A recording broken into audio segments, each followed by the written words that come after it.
Msukuma wa Mwanza, nina utamaduni wangu. Zailo ni Mtanzania, wewe ni Mwingereza. Like, ilikuwaje vyepesi kwa wewe, kwa sababu Watanzania tuna utamaduni wetu, nyewe Waingereza mna utamaduni wenu. Ndio maana nasema mimi ni mtu wa duniani. Kwa hiyo sio kwamba mimi ni like Msukuma wa Mwanza, nina utamaduni wangu. Ninapokea kama napenda, napokea utamaduni tofauti. Ila don't get me wrong, kuna vitu vingi kwenye utamaduni ya Tanzania ambazo nakataa, sipendi na sitawezi kupenda. Tamaduni kama zipi labda?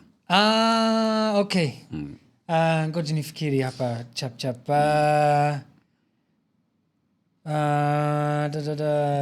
What do I not like in Tanzania? What do I not like? Okay. Kwa mfano, like with watoto. Wa Tanzania, yani tupo hapa Dar es Salaam.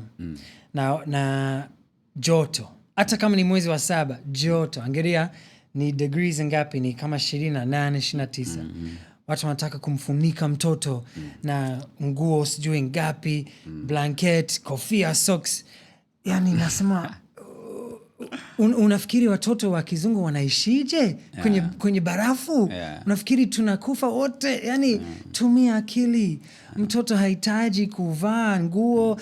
Unaona kwenye post zangu Zailo havagi nguo sana. It's like the number one comment. Mbona mtoto havaa nguo? Jesse, hauna hela ya kumnunulia mtoto nguo?